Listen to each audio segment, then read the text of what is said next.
Welcome, everyone. My name is Rosie DeCanto. I'm the Community Engagement Specialist here at Vital Connections. Welcome to our monthly community convo. Tonight, we are so delighted to have you here with us. And today, we'll be talking about breaking through the noise as we talk about the myths and misinformation and confusion around vaccines and long COVID. I have my co-host here, Brianna, with me, and she'll be co-facilitating with me. Feel free to jump in, Brianna, introduce yourself. Hi everyone, my name is Brianna Acosta, pronoun she, ella. I am one of the project managers here at Vital Connections and so happy y'all could join us for this conversation. One of my areas that I manage, one of our projects here at Vital Connections is the Long COVID initiative that we run in partnership with MA SEAL. So happy to be here and co-facilitate with Rosie. Yeah, we're happy to have you here. Thank you so much. And we have we have two lovely panelists. Phil is not here with us today because he's not feeling well, so he's taking care of himself. We have Kathy here with us and Dr. Marathe, which they will introduce themselves a little bit later and tell you a little bit who they are and their role and how they came to do this work. Before we jump into the convo, somebody. Okay, there we go. Before we jump into the convo, so that way we're all on the same page, I'm gonna walk us through our participant agreement. So, as a way to really help create a safe, respectful, and brave and supportive environment for everyone.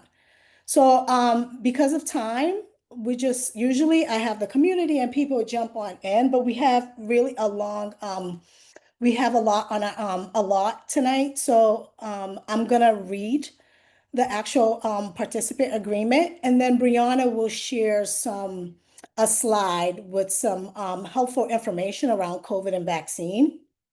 So let's get started. I'll read. Let me see. Can you see that, everyone? Participant agreements. So listen with care. Hold space for each other by practicing active and compassionate listening, whether you're a panelist or a community member. Step up, step back. Share your voice if you haven't spoken, and make space for others if you've spoken a lot. Speak from the I. Share your personal experience instead of generalizing for others. Honor all forms of expertise. Professional trainings, research, and lived experience all contribute valuable knowledge, create space for different voices and ways of knowing. Respect confidentiality. Personal stories shared in the space stay here, unless you have permission to share outside. Panelists are here to share knowledge and lived experience, not medical advice. Please consult a licensed healthcare provider for personal medical concerns. Assume best intentions. Attend to impact. Attend to impact. You may not always get it right, but when we stay open to learning and repair, one mic, only one person speaks at a time. Avoid side conversations and also allow yourself to stay on mute unless, you raise your hand and we call on your name. And feel free to use the chat. If you have a question, feel free to put it in the chat. Respect time. Be mindful of the time so everyone has a chance to share. Community care. Care for yourself. So take a break, stretch, use the bathroom, drink some water, and support the collective well-being of the group. Now we're going to go to the next slide and I'm going to pass it over to Brianna. Thanks so much, Rosie. So what we wanted to do today, just in one or two slides, is really just level set everyone around what we're talking about today, which of course is COVID-19. We'll be focusing on the vaccines as well as long COVID. But just to level set on the disease itself, known as COVID-19, COVID-19 stands for Coronavirus Disease 2019, and it is a disease caused by a virus called SARS-CoV-2, which is very jargony. So that's why we probably call it in colloquial language COVID-19. So it can be transmitted by individuals that are either symptomatic, meaning they show symptoms, or asymptomatic, meaning they have no signs of having the disease. And it typically causes respiratory symptoms, as many of us I'm sure know by now. That feels like a cold, a flu, or pneumonia. Older adults and people with certain underlying medical conditions are at increased risk of having severe form of these symptoms. And again, as we probably all know by now, it has presented a heavier burden, a disproportionate burden on Black, Indigenous, and people of color, as well as other underserved communities. So these are just things to kind of keep in mind as we're having this conversation today. Go ahead, Rosie, you can, yeah. And then the other piece of this is just keeping in mind how COVID-19 is spread. So there are two ways, droplets and airborne. So droplets is what you can think of when somebody sneezes, for example, and small droplets from their sneeze can get out to other people who are around them. That's why we had the 6 feet rule and whatnot to prevent infection. And then the second way is through airborne. So when somebody just breathes, even if you don't necessarily have droplets coming out, that is another way that it can be transmitted from one person to another. And so with that, I'll pass it back over to Rosie to get us started with our panel. Sure, let me stop sharing this. Okay, for now. Okay, let's move on to our panelists. We're gonna carve some time out. So I want to give the panelists the floor to introduce themselves. So we'll start with you, Dr. Marathe. This is a question for you as well, Kathy. Briefly share who you are, your role, and your organization, and how did you come to do this work? Oh, well, first of all, thank you for having me. I'm really honored to be part of a community conversation with Vital Connections. My name is Zai Marathe. I'm an infectious disease physician scientist at Boston Medical Center. And I'm also a co-investigator on Massachusetts SEALs. So shout out to my colleagues who are also part of this conversation because it's a joint effort. And my role in the COVID space has been as an ID physician, being at the forefront of treatment and developing like guidelines for Boston Medical Center since the beginning of the pandemic. And then it evolved into establishing a long COVID care clinic to provide access to long COVID care essentially for people living with the new disease. And as part of Massachusetts SEAL, I also we started a program, and Shakira and Jasmine are here, who were also leaders in educating community health ambassadors to learn more about COVID and long COVID, and then bringing that knowledge back to the communities they live in so that people can recognize the disease and advocate for appropriate healthcare access. Awesome. Thank you so much. I just want to jump in here and say if you want to hear more about Dr. Marathe's story, we're actually doing a spotlight feature on her this month, telling more about her story and how she came to the work and how she approaches her work. So that'll be going out in our newsletter as well as available on our website. So just a little plug for you there. It already went out, so I'll share. Oh, perfect. I'll share that in the chat in a minute. Awesome. Passing over to you, Kathy. Yep. Sure. Good evening, everyone. My name is Kathy Ruhf. Thank you for the invitation to participate this evening. I'm a board member of a nonprofit called the Mass ME/CFS and Fibromyalgia Organization, and I will tell you more about that when I do my little presentation. How I got here, unfortunately, is that my adult son has ME/CFS. and I am a caregiver for him, and it is a crushing experience for both of us. Thank you. Thank you so much for both of you sharing your story and how you got to do this work. Great. So let's start with the panel, the discussion. This question is for you, Dr. Marathe. What is long COVID and what are some common symptoms? Long COVID is brand new, right? So people who recover from COVID-19, regardless of whether they had symptoms with their COVID-19 illness or not, sometimes they continue to struggle with those symptoms. Now, if these symptoms last for longer than 4 weeks, they can increase or decrease in intensity, but they last for a long time, like longer than a month, then it is possible that you have long COVID. That's the CDC definition in short. Now, the caveat to that is it can look like a whole bunch of different symptoms. It can show up as profound fatigue. Memory fog is another common one.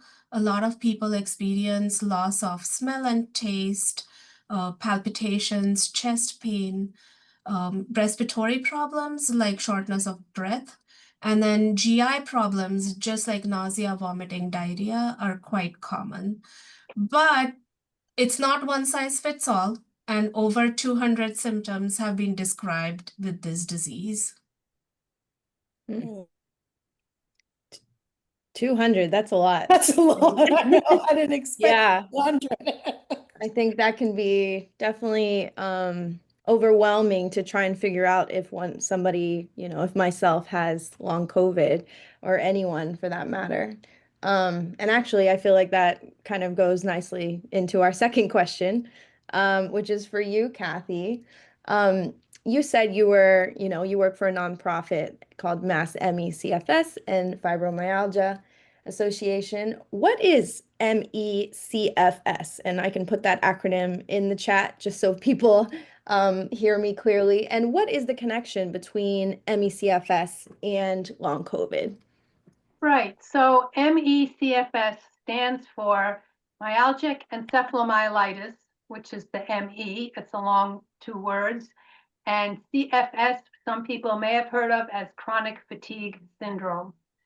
So MECFS is a complex disabling disease that affects multiple body systems.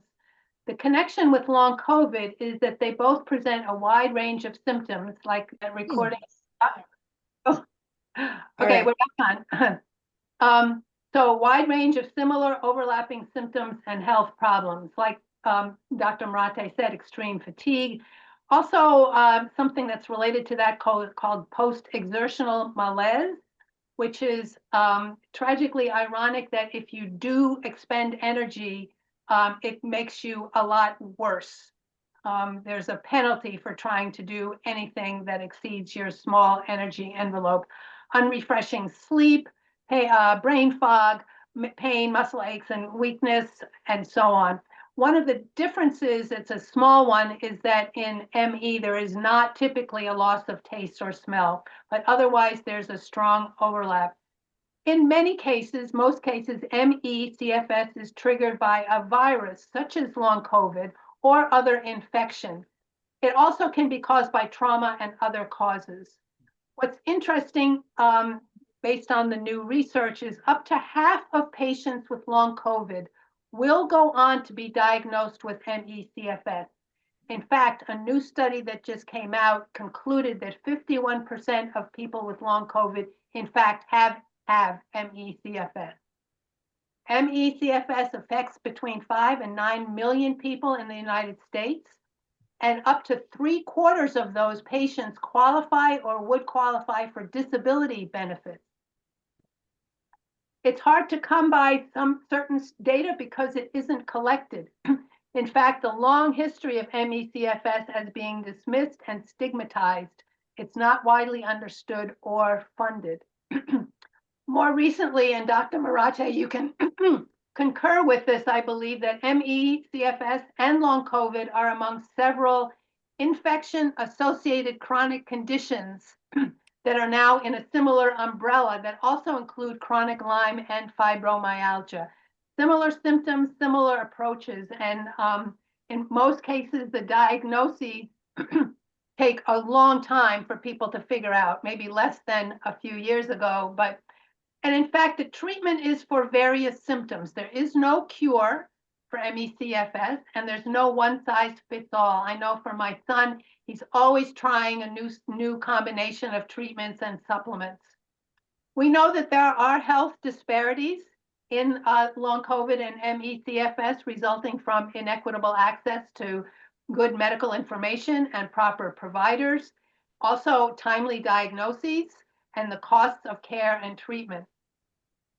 I tell you from personal experience that ME/CFS and my friends who have long COVID have profound effects on patients' quality of life and on their caregivers and loved ones. In studies, actually, patients report their quality of life lower than with MS, mental illness, and several forms of cancer, for example. Later, I will share with you more about Mass ME organization and our patient services. Thanks.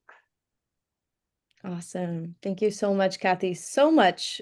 What a wealth of information you have shared with us. And I'll just be kind of vulnerable and transparent and say I have long COVID.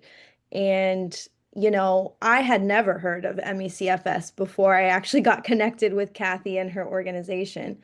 So hearing that there's so much overlap between the symptoms that are associated with long COVID and some of the symptoms that are associated with ME/CFS was very helpful for me to learn. And, you know, as kind of I'm figuring out my own health situation with long COVID, that's definitely something that I, you know, maybe as I develop new symptoms and I'm considering, you know, like, is it ME/CFS? Is it long COVID? Is it other issues that I deal with? So you definitely bring up great points that I think are important for our community to know about this whole kind of umbrella of different disorders that are kind of in the same family, so to speak, in terms of being chronic, in terms of sharing a lot of symptoms and being kind of post-infection. So after you get like some sort of viral infection or some other sort of kind of health event. That is super helpful. Rosie, I'll pass to you to the next question. Oh my God, like I'm like, what? You know, I'm not sure if it's long COVID and who knows what else is going on in my life, in my medical, my health. But it's something I want to actually visit and get a referral from my physician to actually visit a long COVID clinic, which I didn't know existed till this year. So thank you for all that because that's really helpful. Does anyone in the audience, it's such a small group, does anyone have questions before we go on to the next question? I do. I Okay, wanted yeah. to Hi, hi Jamie. everyone. I finally got on. Hey. I get to meet Hi. you. Kathryn, I wanted to ask, I think I asked before if MS is intertwined into the MS, you know, No, what we you were refer to Dr. talking Marathe, but I believe that's not. about. Okay. All That's a right. good question, Because Jamie. because I gotta have usually because usually what happens is I know it's hard for the doctors to detect in I believe in African American women is MS. It takes a long time, like years and years and years. They kept telling my sister she had fibromyalgia and that she just had a chronic fibromyalgia. And I'm talking about growing up. I remember my sister having pains, or they mix it up with lupus, the muscle joints, the pains, and different things like that. And so I just wanted to know if that was something that, would be related other than someone having long COVID. That's something that was rolling around in my head. And then later on, I have a lot of questions that my people that I've been talking to about long COVID have like different questions. I usually send them in to Brianna, but it's some questions. Yeah, no, Go to those questions. yeah, thank you, Jamie. Well, Yeah. and We'll actually be pulling you in, Jamie. So Okay. Jamie, just to kind of preface for everyone, Jamie is one of Vital Connections' long COVID ambassadors.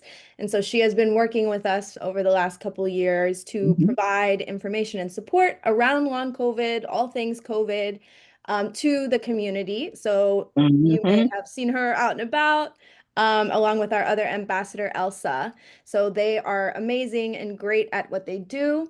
And so that's why we'll be tapping on you for a couple questions later on, Okay, Jamie, cool. to kind of give Cool. your perspective from having done so much community outreach. Okay. Thank you. Thank you so much, Jamie.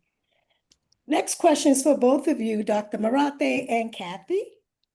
What are some of the most common myths or concern you've encountered about COVID or long COVID? And how do you leverage the latest science to respond in a way that builds trust when speaking with community members? That's a hard question. I know. I can read it again. I can read it again if you want. Well, I'll break it up into two, and Kathy, please feel free to jump in anytime.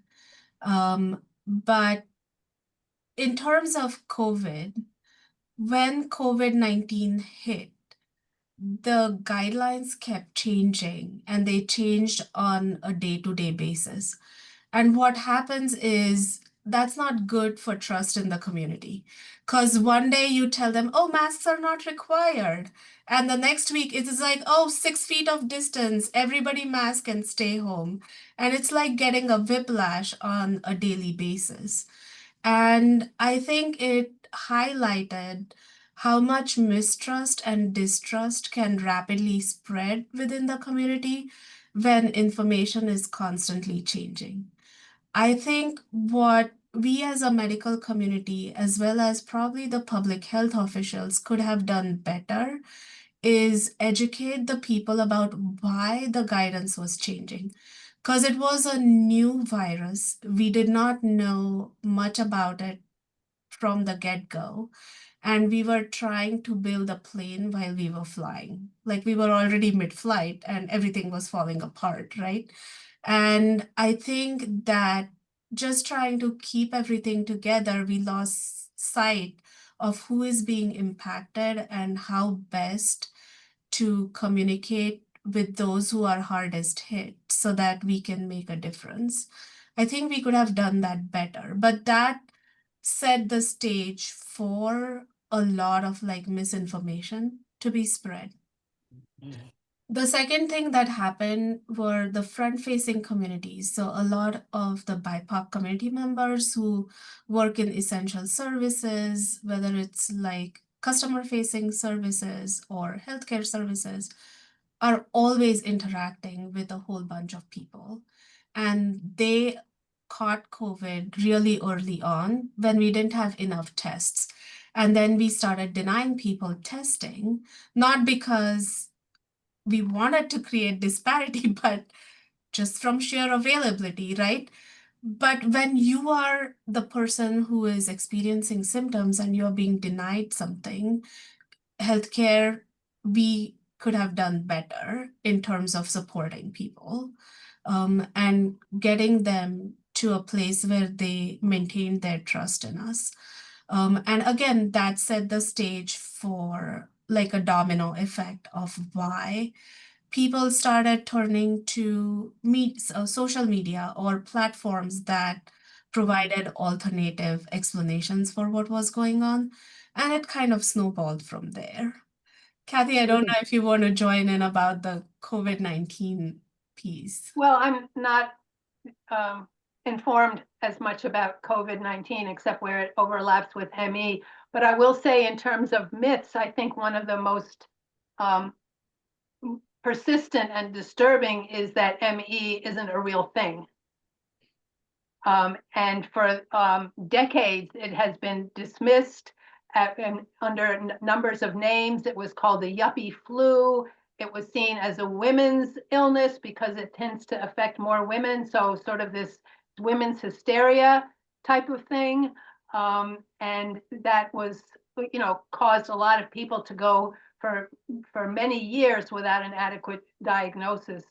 Another myth that goes around is around that it is as disabling as it is. It's sort of, we call it an invisible disability, because some people, are able to function a little bit. Some people have a moderate amount of disease. There's a certain percent that are bedridden, and a small percent of those who need help with their tasks of daily living, getting up, feeding, and so on. So it's a full range of severity that is sort of underappreciated. So many great Let points. me, can I jump in again? Of course. Sorry. Of course, yeah. So going back, like, again, to the myths around COVID-19, like we talked about why the stage was ripe for myths to spread, right? But then now you add the vaccines into the mix. And then the biggest myth was the government is tracking us. There are things put into the vaccine. It's an mRNA vaccine. We don't know what it means, what it's going to do to our bodies. We are not getting the right shots, because you had Johnson & Johnson, which was 1 shot. You had Moderna and Pfizer, which were 2 shots. And the vaccine is not good for you, because who knows what's in there? They produced it in like 3 months. And then the vaccine guidance kept changing. Once we were saying, oh, 2 shots is enough, then we were like, oh no, age 65 and older, you need more. And then the following year, you need a few more. And then after that, it's few more, right? And so it gave rise to this like COVID inertia. Like nobody wants to hear about COVID. It's all done, it's all gone. And we just want it all to go away. And so when you start even talking about conversation, it's a lot of like, why are you bringing up COVID? It's all done. So that's another aspect. And then the third thing which I resonate with that Kathy said is people don't believe long COVID is real because it's invisible, and you know that you don't feel like the same person you were before the infection, but it's not obvious to anybody else. Like if you tell somebody, well, I was diagnosed with pneumonia. Now, pneumonia is concrete. People can relate to it because it's something they've heard about, something like that they see physically and can appreciate. If you say, oh, I broke my foot, well, you got a plaster on your foot, people can see it and they will rush to help you. They will offer you a seat on the bus. That's not true with long COVID because you don't look any different. And so people don't sort of recognize it. So both amongst like family members as well as a lot of clinicians, long COVID actually does not exist. And there are good and bad things about science. I think science is mostly good. Let me clarify. But sometimes you want proof before you want to believe it. And because we cannot say what is causing long COVID and who is likely to develop long COVID, like I cannot show you a blood test that says, aha, I found this test and this is why you have long COVID, right? Like if somebody has diabetes, I can show you that they have high blood sugar. I can't do that with long COVID. And so that's why it remains invisible. And so the myth is it doesn't exist. So great. Yes, so many good points. There's so many things I want to touch on what both you and Kathy said. The first one is I'm hoping you can expound a little bit more on, you were saying how obviously the distrust was created because the guidance was changing so quickly, but people really didn't understand like why it was changing so quickly, especially early on in the pandemic and even with the vaccines. So can you talk us through a little bit why did the guidance change like that? How does science work in that sense that it would change from one day to the next? So at the very beginning, when the outbreak was described in China, so Wuhan, there were no cases in the United States. And so the thought was that if you're sick with symptoms, you're less likely to travel and less likely to bring it. But then COVID proved us wrong. Like the virus can infect people, but some people are symptomatic and some people actually like passed away from the disease, while others had no symptoms at all and no outward signs that they were infectious, right? And so it took time to recognize that it's a spectrum. Like you can have one end where you have zero symptoms, and the other end where you crash and burn so rapidly that you like die from the disease. And then most people were somewhere in between where you can be really sick with like flu and cold type of symptoms. And then some people ended in the hospital, and some people just got better at home. And to recognize this spectrum took some time. But once we realized that you can be asymptomatic, meaning no symptoms, but infected with the virus, that's when people started talking about wearing masks and social distancing. And before that, it was like, if you're sick, we are going to know you're sick, and we are going to say, you're the person who needs to stay away from everybody else. But that quickly changed. And there was a big public health push to accelerate the research and understanding of SARS-CoV-2.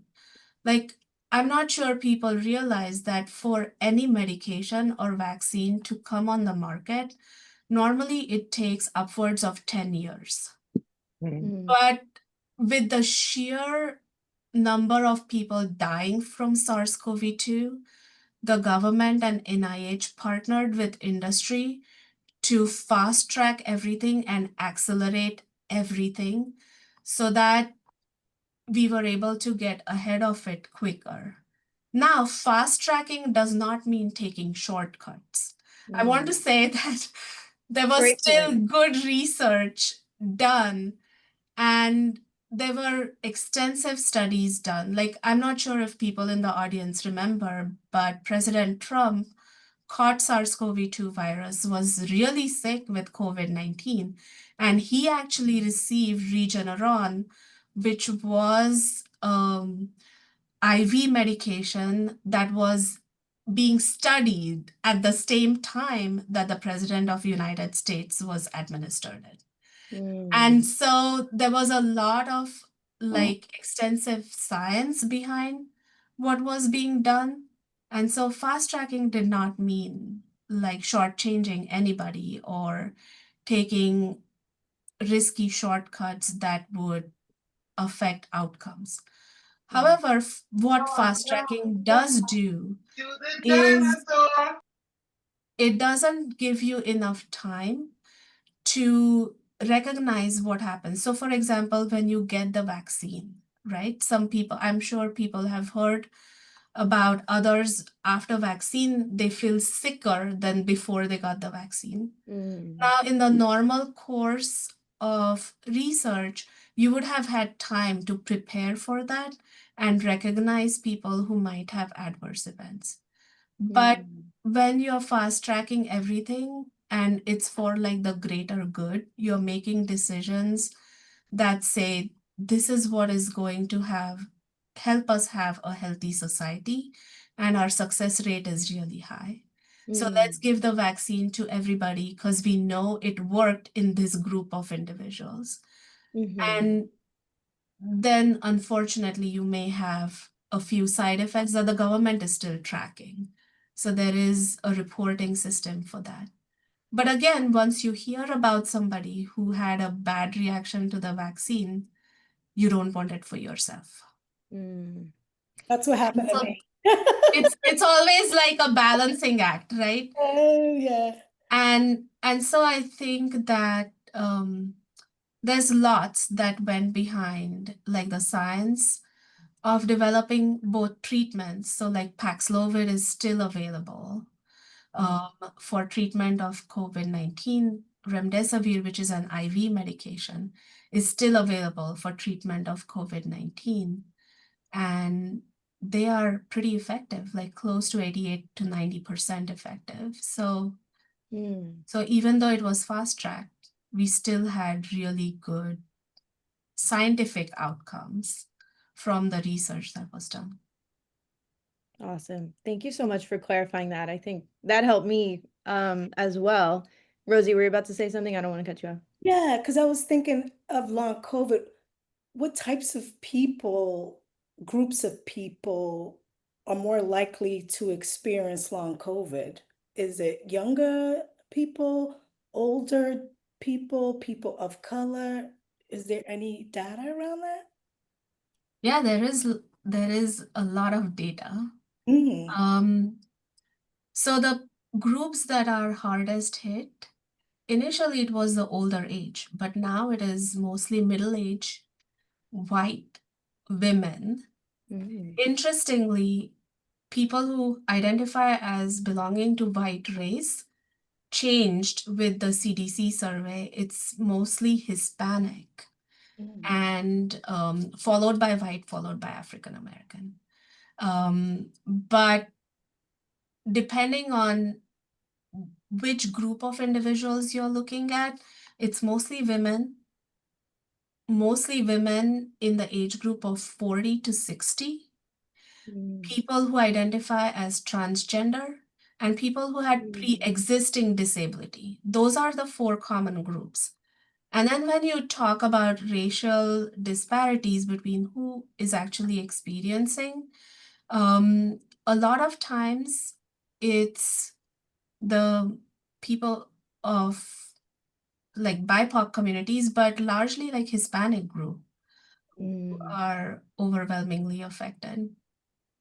Yeah, I remember looking on CDC when I was like trying to figure out if I had it, and it was like risk factors for you have a higher chance of having long COVID. It was like Hispanic, Latino, female, underlying condition, and I was like, I hit all of those. So yeah, it's definitely, as you say, apparently the data backs up that it's more likely in some people than others. Yeah. That was great. Thank you for that. And I think that also goes back to your point, Kathy, of like this whole idea of it being, people not believing that it's a thing, especially when you talk about these groups, whether they're older individuals, whether they're women, whether they're communities of color or people with disabilities. These are groups that are already kind of dismissed or disenfranchised in terms of their experience in a lot of areas.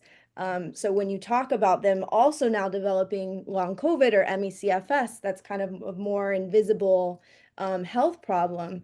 It's easier, I would say, for maybe the systems and other people to be like, that's just in your head. It's not a real thing. So I appreciate both of y'all kind of bringing that to light in terms of lived experience. I mean, that's a huge part of how we do our work here at Vital Connections, really making sure that lived experience is validated and kind of forefront in terms of how we approach these issues.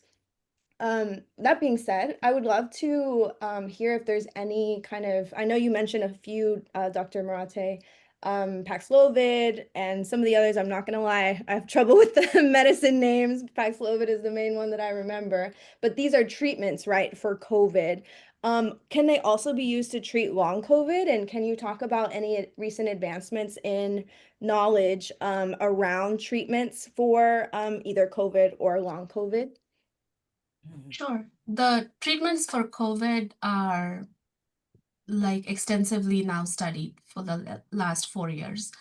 And we have really good understanding of how people respond to it.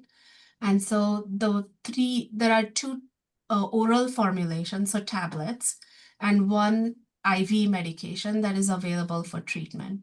So Paxlovid is the most common one for treatment. And then the intravenous one is remdesivir. It starts with an R, it's a mouthful. But both of them basically stop the virus from being able to reproduce within your own body. And so it stops the infection in its tracks, so to speak. And it helps you get better faster. And it decreases, both of them decrease the rate of hospitalization as well as death in people who actually were treated. Now, interestingly, in the same spectrum, there is one study that showed, or a couple studies that showed people who were treated with Paxlovid were less likely to develop long COVID. Hmm. And this was out of the Veterans Affair. They looked at everybody within the VA system, like nationally, who got Paxlovid and whether they were ever seen for long COVID. And it was impressive. Paxlovid helped decrease the number of people. However, we did study Paxlovid. So it is in clinical trials to see if it can be used as therapy to treat people who are currently living with long COVID, and the data are mixed. So one of the research papers from Stanford showed that maybe there is not a big benefit. The caveat is they only used Paxlovid for 15 days. So we did a Paxlovid course that was much longer to see if doing a longer course will have some benefits, and that is cooking. So more to come. So maybe it will because it had benefit before, but I don't know that it's a slam dunk at this time. When it comes to other treatments for long COVID, there is no one size fits all. There are some things that people have tried that maybe show a benefit. So I can speak from my experience based on what I see within my own clinic, especially people who have a lot of memory fog or are not able to concentrate for long periods of time. Some of them benefit with medications that would typically be used for ADHD. And it increases their concentration and focus to help them get through like their day-to-day tasks. And there are some people who also show benefit to other modalities, like there is a medication called guanfacine. It's not particularly used for like a big illness at the present time, but Yale published some research on it where that guanfacine in combination with another medication again helped people who had memory fog and fatigue. And so those are the two things we use at Boston Medical Center to help with the symptoms. What I do want to stress is that most of the long COVID treatment that is being done is based on the symptoms and not based on like how can we cure long COVID, because the most immediate need is to make the patient feel better. And so if you have trouble breathing and you're wheezing, then you're going to get an inhaler like a patient with asthma or COPD would. If the patient is struggling with something called POTS, where you drop your blood pressure when you stand up, then the neurologist or the cardiologist are going to treat you to help manage, like regulate your blood pressure. So it may not necessarily cure long COVID, but it will help your symptoms, right? And then the big chunk of what I do is learn from colleagues who are working with MECFS, because a lot of what we do comes from the MECFS literature. So Kathy talked about post-exertional malaise, where it is like minimal activity will cause a crash and burn. And the only thing that helps is pacing. So pace yourself throughout the day. Patients know their bodies. They know how much or how little they can do. And after you reach that point, you have to take a break. If you overdo it, more than likely you will crash and burn.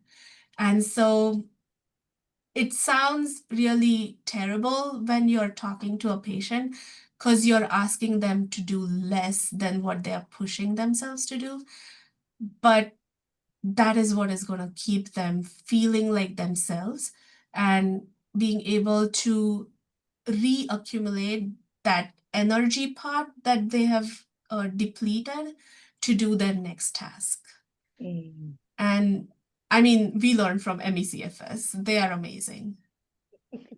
Yeah, I'm so glad we had you here. We had hot off the Yes. press what is, what you're using in real time to treat long COVID patients. And as you said, so much comes from MECFS. So I love that, those kind of that whole community has kind of been more visible since long COVID, which we can talk a little bit more about. And I was looking away as you were saying that, pushing ourselves to do more than I more know, me than we're too. capable of, because I feel like I'm guilty of the crash and burn cycle. And you're right, it's a process of learning to pace yourself and, not always try and do what you once could do all in a given time period or whatnot. And it's really a struggle. But thank you for shedding light on that. I think that was great. Kathy, anything you wanted to add around MECFS and kind of how it's like come into light in terms of long COVID? Not in terms of treatment or any of the medical angles of it. I'll talk about MassME and its services when that question comes up. Okay, perfect. Thanks. Awesome. I'll pass to you, Rosie, for the next question. Yeah, as you was talking, I think the next one is, as you were talking, I was thinking of this. What can people do to help prevent long COVID? Get COVID-19 vaccine. If you, like what we know, I forgot to mention, one of the risks for experiencing long COVID is getting COVID over and over again. Because now we know of people who have had COVID twice, 3 times, 4 times, 5 times, right? And the more frequently you get COVID-19, the higher your risk of developing long COVID. So if you can protect yourself, and that includes getting the vaccine, and there is robust data from not just the US, but a lot of different countries that even if you get COVID after getting the vaccine, you're less likely to develop long COVID. Well, how often should I get it? Like I got 3, I think I can't keep up now. I'm like, I think I got 3 COVID vaccines. Should we get it every month, every year, or does it depend? So, in my opinion, COVID is going to be like a flu vaccine, which you get once a year, right? The difference is that even in 2024, there were close to 50,000 deaths that occurred because of COVID-19, and they were mostly in people who are older than 65. And so even last year, people who are older than 65 were advised to get COVID shot in the fall and then again, like in the spring, late spring time, so 6 months after the first one. This year, the guidance has changed. What they are saying is if you are at risk for developing severe COVID-19, so if your immune system is not very strong, if your age is older than 65, then you should definitely get the vaccine. And everybody else should talk to their primary care about the risk versus benefit of getting the vaccine. It does not mean you're not eligible. It is more to support that decision-making process, recognizing that some people are turned off from the conversation of ever getting COVID-19 because there's just a burnout, right? So what we are saying is everybody who is older than 6 months is eligible to get the vaccine. But if you're at high risk for developing severe disease, so enough to put you in the hospital, then you should definitely get the vaccine and everybody else should talk to their primary care. Thank you. That was really helpful because I was always like, oh, when should I get another one? I got one, I think, early on this year, so. So fall, typically, like the new one for 2025, 2026 is out since Okay. September. It Okay. is available including like at Boston Medical Center, at Mm, all like your CVS and Walgreens. So awesome. I Yes. hope everyone's taking note of that. Yeah. The vaccine. I did want to just highlight, is it Suji? I see you have your hand raised for a question. Yes. Go ahead. So, I heard a lot of information and it's overwhelming to me. I'm a diabetic. I'm not going to put all my health issues on right now, but so I'm a diabetic and I'm constantly going back and forth to the hospital because I have a respiratory infection. I don't know if that came from an airborne. I don't know if it came from apartment that flooded with contaminated water flowing through my apartment. But I never took none of the shots because I was leery of taking them shots. And one of the reasons they just forced them shots on the people and they did not do enough study. So I don't know if I have long-term COVID because every time they test me, it comes back negative. So I don't know what to believe, what to think. I'm on a lot of other medications, so um, when they ask me, do I want to take certain medication? Most of the time, I say no now because I'm already on a lot of medication. So I do go to Boston Medical. And tomorrow I have a doctor's appointment with my doctor. And so I've been writing down information. I want to thank you all for putting this on tonight. So when I have my appointment tomorrow, I am going to have a deep conversation with her, what we're talking about. And I just wanted to say thank you, but I'm really concerned and scared because I'm constantly going back to the hospital back and forth for my respiratory problem. And that's what I just wanted to put out there. Thank you for listening. thank you for sharing. And I think you are doing the right thing by talking to your doctor. Yeah, I think you raise a lot of great points that I'm sure you're not the only one who struggles with those concerns, those fears, the perhaps exhaustion from dealing with other health problems and not wanting to take more medication. And I think that's, this conversation, we want it to be kind of bi-directional. We want to hear those things from you all, from the community, because this is what, we don't want to just be talking at you. This is a conversation and we want to be addressing your concerns and your fears. And we want that to drive the work that we do. So thank you so much for sharing. And I will say too, I'll just shout out Jamie as well, because I'm sure, yeah, Jamie, I was going to say, I'm sure you have encountered many people who express similar situations or similar concerns on your outreach. Anything you want to say to Suji in response to what she's sharing? So I working in the communities in the different areas as being a service coordinator, and just being involved with different management company and housing residents. Um, it it has come, lots of questions come up about the long COVID and how people feel, how, you know, they didn't know about it until you give them the information. We give out information, in regards to a lot of the symptoms and things like that, things that they should track so that they'll bring it to their doctors and they'll be able to have dialogue with their doctors. If your primary care is not going to work out, go see a pulmonary doctor. We give out information of what individuals should do, um, to do a process, but not that we're the doctors, but you can ask the questions, and I'm finding out that a lot of individuals are like, well, I've had these concerns, but I just don't want to go to the doctors because they might think I'm crazy. They might think I'm losing my mind.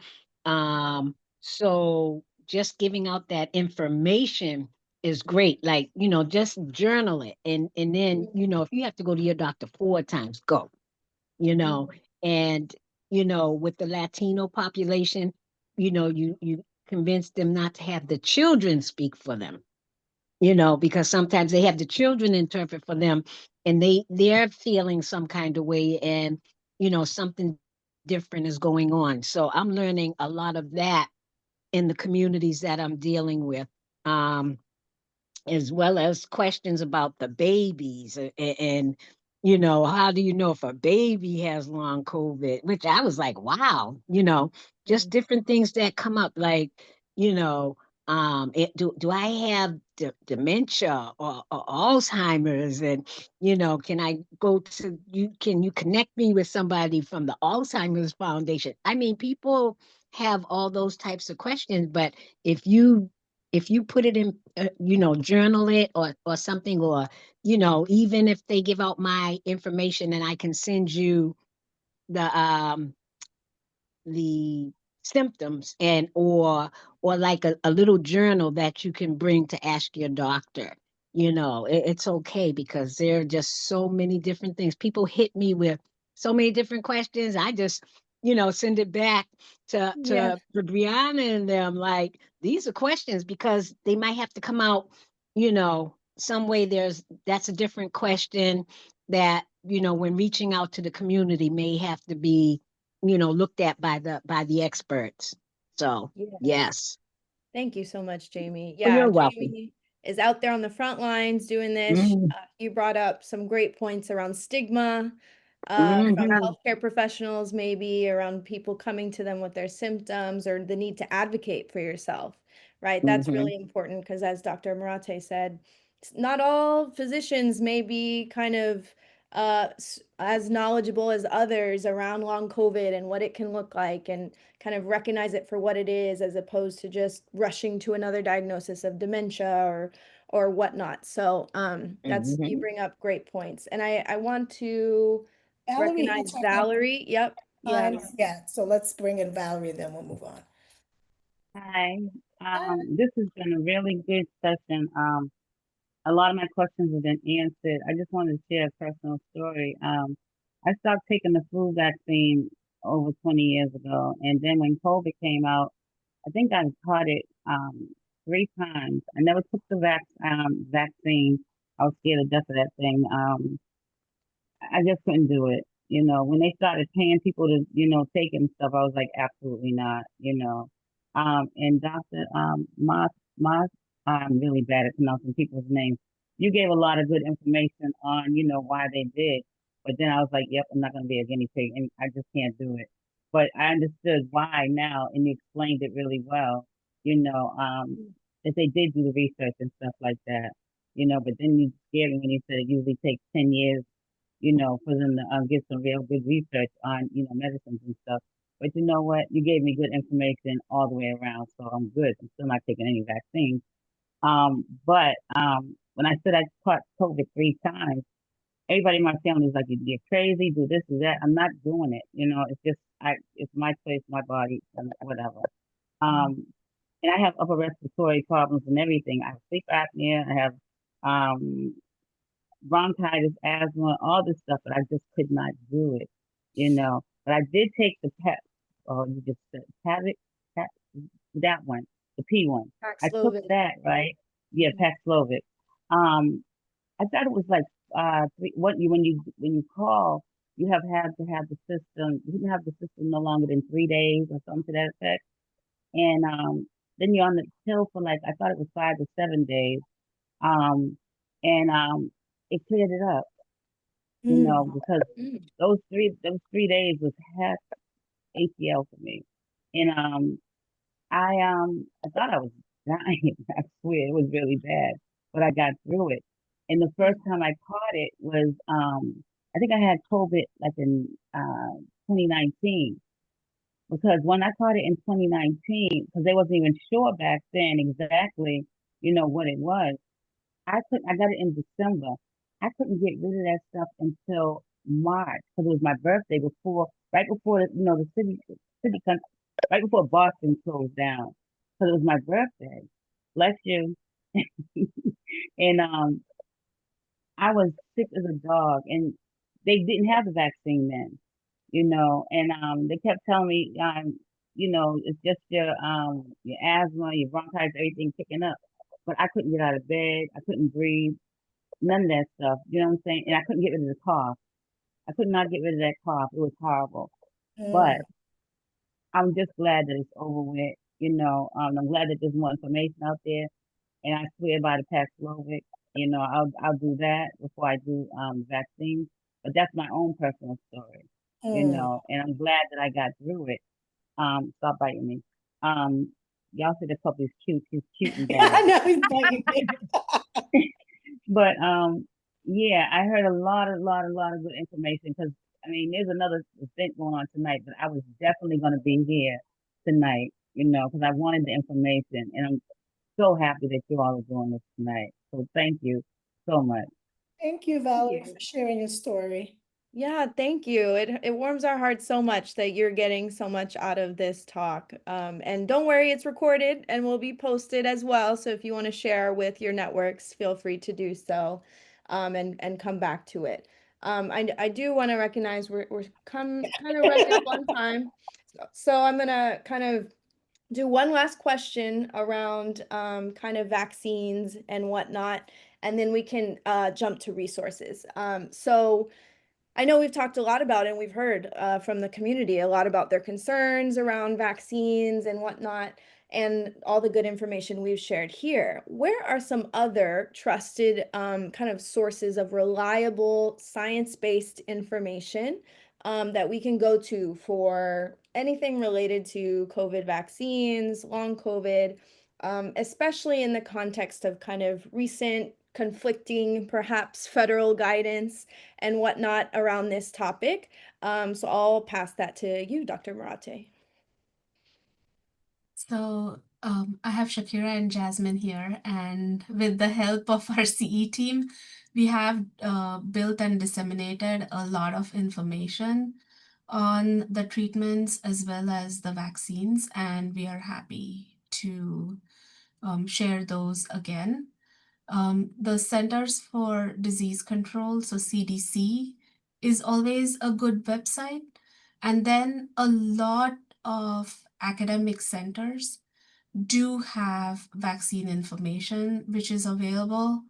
I'm happy to send resources or like websites your way that could be shared.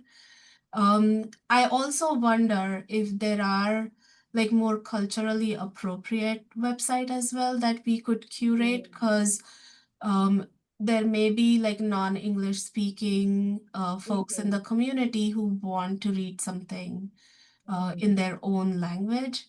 And I can huddle with my team to see if we could put together a list that is easily accessible for everybody. But Massachusetts Seal has excellent resources that we can direct people to. Shakira or Jasmine, would you be able to put the website in the chat for people to see? And we also have like a slide deck for long COVID on our website that is visible to everybody who's interested in reading about long COVID. And I'm happy to talk to people if at community events or wherever to address their concerns. Yeah. And I would say, oh, go ahead, Jamie. I was just about to shout you out. Oh, I was getting ready to say, let me say this before we end anything. Dr. Marathe, Shakira, and Jasmine. I want to say it this way. I was birthed out of Mass Seal and was introduced over to Vital CNX. They taught me just all the things that I wanted, that I couldn't say in better words, that I needed to know about long COVID. And they introduced me to a whole different world of looking at, the vaccines, and just even having long COVID and how I can approach people in the community, even the different cultures and how people handle whether or not they get a vaccine or whether or not they use things from their own countries and things like that. But then after you talk about long COVID, or like listening to people how they, I believe my daughter had it before everything came about, because she was deathly ill for 3 weeks and there was nothing that could be done. And then next thing you know, here was the COVID. But just being able to still go around and engage various individuals, one-on-ones, whether it's one-on-ones or groups, just to be able to, have the people feel more comfortable in knowing that there's resources and conversation out there. And I just want to thank both entities. I belong to them both because I will not stop. I love it. Thank you so much, Jamie. You're welcome. Yes, and all of the resources that Dr. Marathe mentioned that MA SEAL has, many of them, Jamie has the same, like literally exact same resources, as well as additional ones. So feel free to kind of get in touch with us if you're curious to hear more from Jamie and talk to her more at length about it.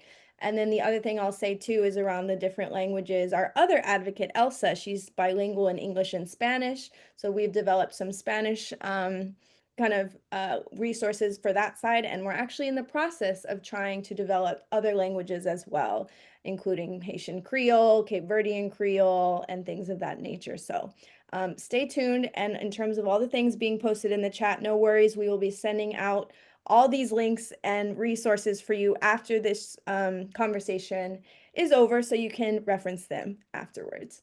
Okay. I'm going to pass to you, Rosie, so to get us started with the resources. Yeah, let's talk about resources. We'll leave about 5 minutes because Brianna will be going through some slides of why should I get COVID, and some resources about where you can get additional information about vaccines. But this question is for Kathy. Can you tell us a little bit more about Mass ME and what resources and service they provide for people with long COVID and related disorders? Sure. So MassME is a Massachusetts nonprofit organization, and shockingly, we've been around for 40 years, providing information, connection, and support to people with ME, CFS, fibromyalgia, and more recently, long COVID.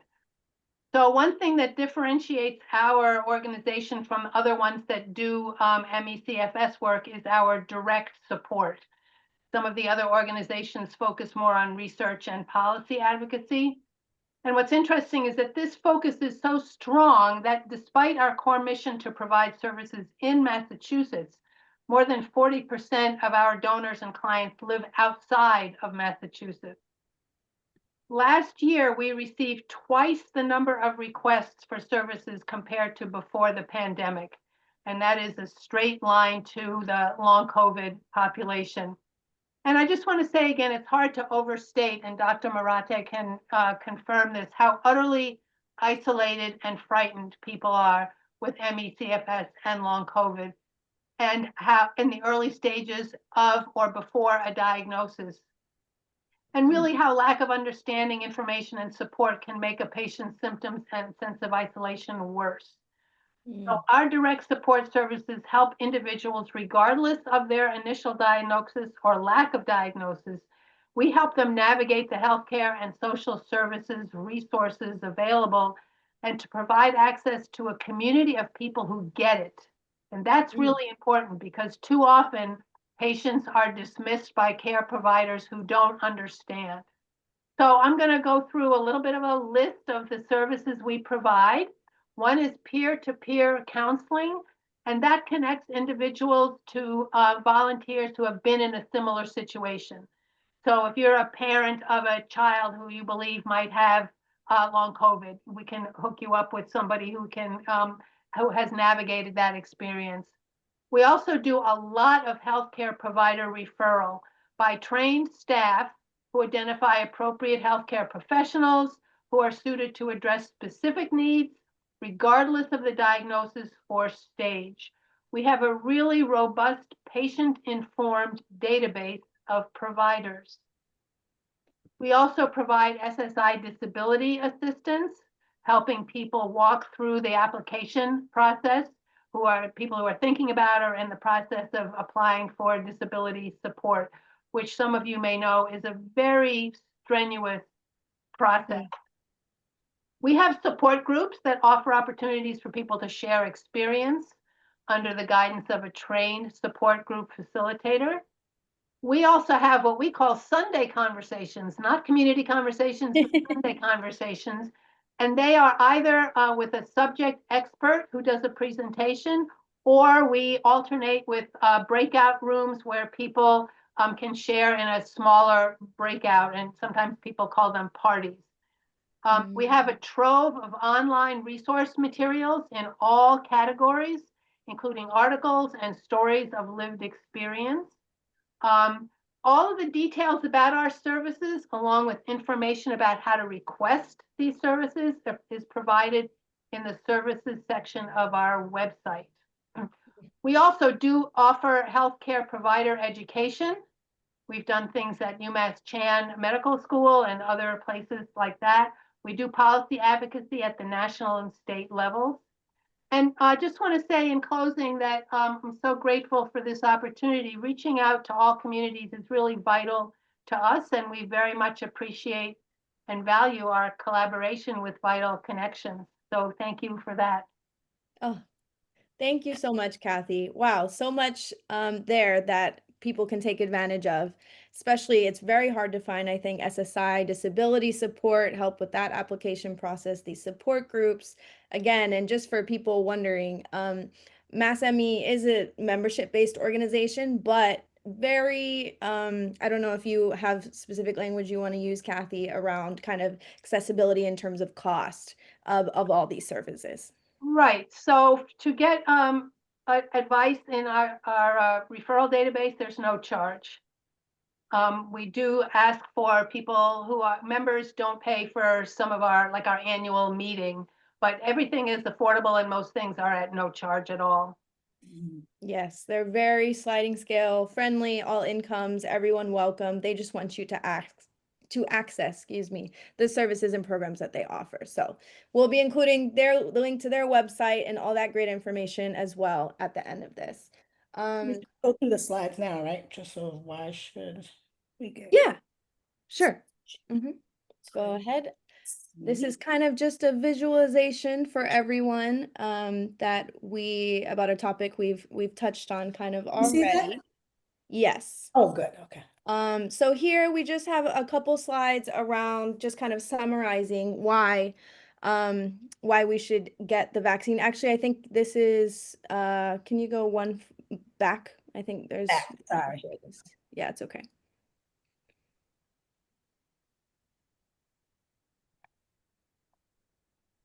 So now let me go back.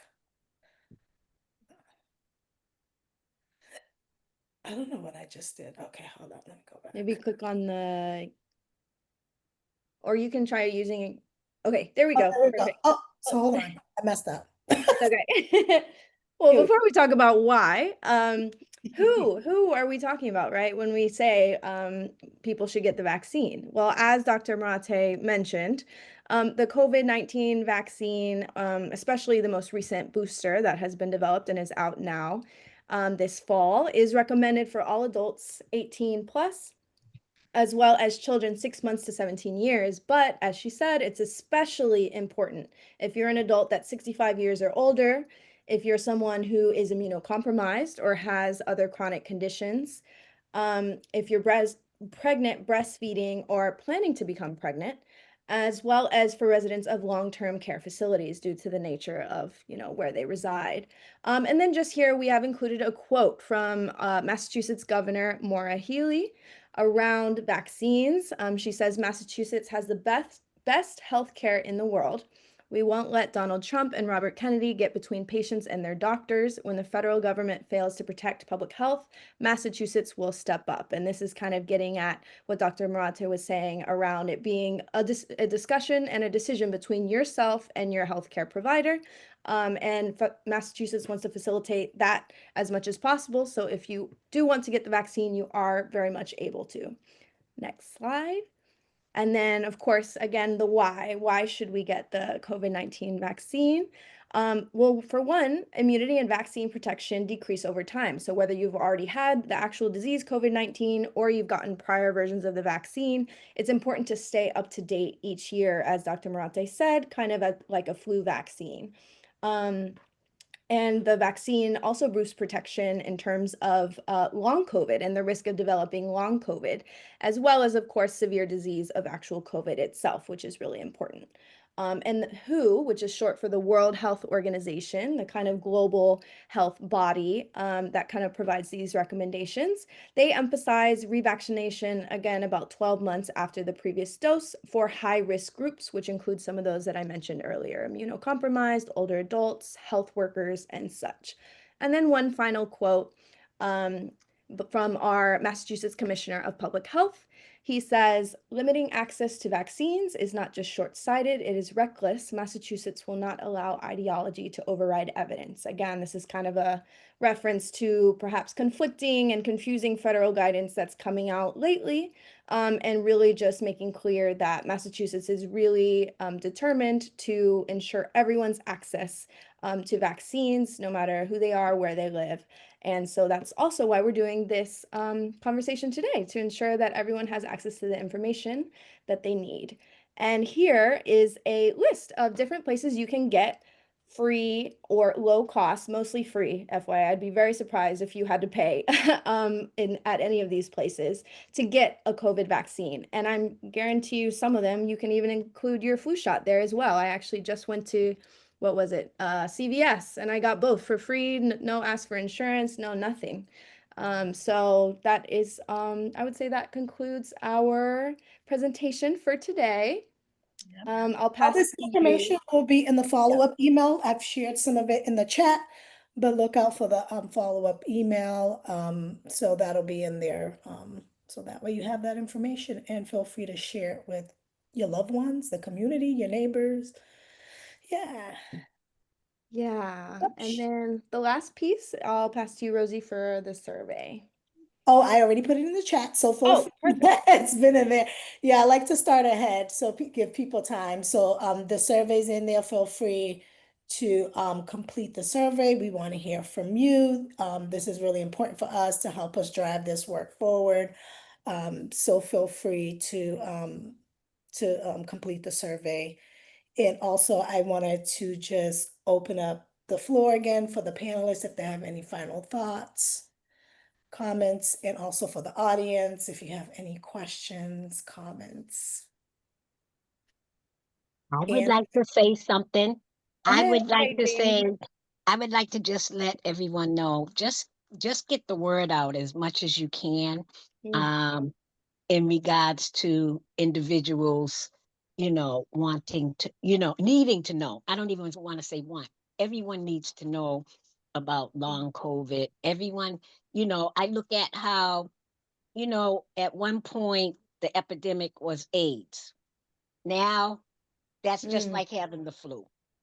Now you have COVID that came.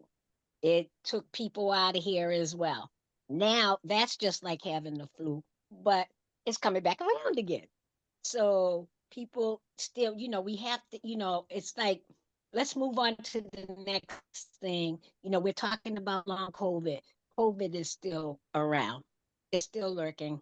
I mean, but to be able to educate individuals about long COVID, and if, like Dr. Marathe said, you got people that are getting it like 5 and 6 times. And it's like, hello, wake up. So if everyone, it's like a each one teach one. So just get the word out. And I guess, Brianna, we can all, and Marcia, we can all keep every now and then getting the word out and having these combos. This is awesome. As many people Yes. as we can touch, I would say it's very, very important. Okay? Share the wealth. I love it. Thank you so much, Jamie. Always love your enthusiasm. Anyone else? Final questions, final comments from the audience? And if not, I will pass to Dr. Marathe and Kathy for final words for our audience and for those who may not be here live right now, but will watch the recording after. What do you want to share with them? Thank you for having me. This was a wonderful discussion. And I hope we continue to have this bidirectional conversation because it sounds like we can do more to share the information we have.